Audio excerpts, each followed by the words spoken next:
Hi guys, welcome to Nadodiz. So, நம்ம இன்னைக்கு பார்க்க போறது வந்து ஒரு finance related topic. ஆனா வந்து இன்வெஸ்ட்மென்ட் பத்தி கிடையாது. நம்ம நிறைய ஆல்ரெடி இன்வெஸ்ட் எப்படி பண்றதுன்னு பார்த்திருக்கோம். பட் இன்னைக்கு பார்க்க போறது basic financial steps. அத பத்தி தான் பார்க்க போறோம். இது கண்டிப்பா நம்ம பண்ணி ஆகணும். இந்த 3 ஸ்டெப்ஸ் நம்ம பண்ணலனா கண்டிப்பா நம்ம நிறைய ஸ்ட்ரகிள் பண்ண வேண்டியிருக்கும். ப்ளஸ் நம்மள நம்பி ஒரு ஃபேமிலி இருக்காங்க. அவங்களுக்காக நீங்க கண்டிப்பா இத பண்ணி தான் ஆகணும். அத பத்தி தான் இன்னைக்கு வீடியோல பார்க்க போறோம். வீடியோக்கு போறதுக்கு முன்னாடி எங்க சேனலை ஃபர்ஸ்ட் டைம் பார்க்கறீங்கன்னா மறக்காம subscribe பண்ணிக்கோங்க so that உங்களுக்கு இந்த வீடியோஸ் எல்லாம் நோட்டிஃபிகேஷன்ஸ்ல வரும். எங்க இன்ஸ்டா பேஜை ஃபாலோ பண்ணிக்கோங்க. அதுல நிறைய ரீல்ஸ் போட்டுட்டு இருக்கோம். வாங்க வீடியோக்குள்ள போலாம். Tip number 1. ஃபர்ஸ்ட் வந்து நமக்கு வந்து term insurance. So term insurance எதுக்கு தேவையில்லைன்னு நிறைய பேர் நினைக்கலாம். பட் அது ரொம்ப முக்கியம். உங்களை நம்பி ஒரு ஃபேமிலி இருக்காங்க. சப்போஸ் டேர்ம் இன்சூரன்ஸ் எடுக்கிறது ஏன்னா அவங்கள வந்து நம்மளுக்கு சப்போஸ் ஏதோ ஒரு எமர்ஜென்சி சுச்சுவேஷன் ஆயிடுச்சு நம்ம இல்லைன்னும் போது அது கண்டிப்பாக ஃபேமிலிக்கு ஹெல்ப் பண்ணும். அது கண்டிப்பாக எல்லாரும் பண்ணணும். அது வந்து மேண்டேட்ரி. அது வந்து ஒரு பேசிக் திங்.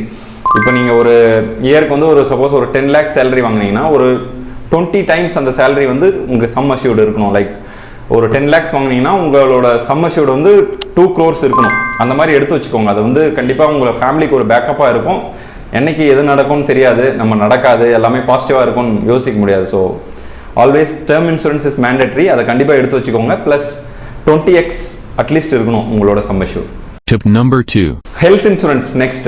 ஏன்னா வந்து term insurance okay, term insurance வந்து நம்ம ஏதாவது எமர்ஜென்சி நம்ம இல்லைன்ற போது அது வரும். பட் ஹெல்த் இன்சூரன்ஸ் வந்து நம்ம ஹெல்த்துக்காக நம்மளுக்கு வந்து இன்னைக்கு நல்லா இருக்கும். பட் ஃபியூச்சர் யாராலையும் ப்ரெடிக்ட் பண்ண முடியாது. எந்த ஒரு டிசீஸ் வந்தாலும் நம்ம சப்போஸ் ஏதோ ஒரு இடத்துக்கு நீங்கள் ஹாஸ்பிட்டல் போனீங்கன்னா பயங்கரமாக பில்லு போட்டுருவாங்க. நீங்கள் அதுக்கு வந்து பணத்தை கொடுக்கணும். சப்போஸ் ஒரு 10 lakhs செலவாகுதுன்னா சடனாக உங்களால் அதை மேனேஜ் பண்ண முடியாது. ஃபினான்ஷியலாக ரொம்ப டவுன் ஆகிடுவீங்க. அப்புறம் உங்களால் வந்து திரும்ப அதை ஸ்டேபிள் பண்ணுறதுக்கு ஒரு கடன் வாங்கி செலவு பண்ணுவீங்க, அதுக்கு வட்டி கட்டணும், இந்த மாதிரி பிரச்சனையில் மாட்டிப்பீங்க. ஸோ ஹெல்த் இன்சூரன்ஸ் வந்து ரொம்ப முக்கியம். நீங்கள் வந்து உங்களுக்கு ஆஃபீஸில் வந்து ஹெல்த் இன்சூரன்ஸ் இருந்தாலும் பர்சனலாக ஒரு ஹெல்த் இன்சூரன்ஸ் ஒரு 10 lakhs மினிமம் போட்டு வச்சுக்கணும். ப்ளஸ் அதுக்கான டாப் அப் கவர் எமர்ஜென்சிக்கு லைக் ஒரு கிரிட்டிக்கல் இல்னஸ் வரும்போது ஒரு 50 lakhs டாப் அப் கவர் போட்டு வச்சுக்கிட்டீங்கன்னா கண்டிப்பாக உங்களுக்கு வந்து ஃப்யூச்சரில் ஹெல்ப் பண்ணும்.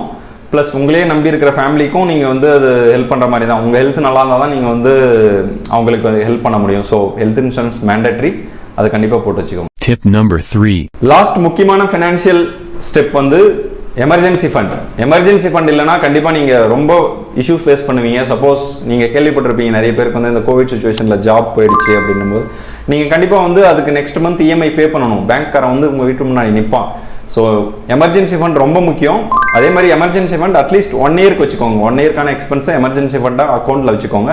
சேவிங்ஸ் அக்கௌண்ட்டில் வச்சுக்கலாம், இல்லைனா ஒரு FD போட்டு வச்சுக்கலாம். ஸோ இந்த 3 ஃபினான்ஷியல் ஸ்டெப்ஸ் நீங்கள் ஃபாலோ பண்ணுங்கள். இதெல்லாம் பேசிக்ஸ். இது கண்டிப்பாக நம்மளுக்கு இருக்கணும். இருந்தால் தான் நம்ம ஃபினான்ஷியலாக ஸ்டேபிளாக இருக்க முடியும். ப்ளஸ் நம்மளை நம்பிட்டு இருக்கிற ஃபேமிலிக்கு ஒரு சேஃபர் சைடாக நீங்கள் வந்து இதெல்லாம் கொடுக்க முடியும். ஸோ இதை ஃபாலோ பண்ணுங்கள். இதை தவிர வேறு ஏதாவது உங்களுக்கு பேசிக் ஃபினான்ஷியல் ஸ்டெப் தெரிஞ்சால் மறக்காமல் கமெண்ட் பண்ணுங்கள். நாங்களும் தெரிஞ்சுக்கிறோம்.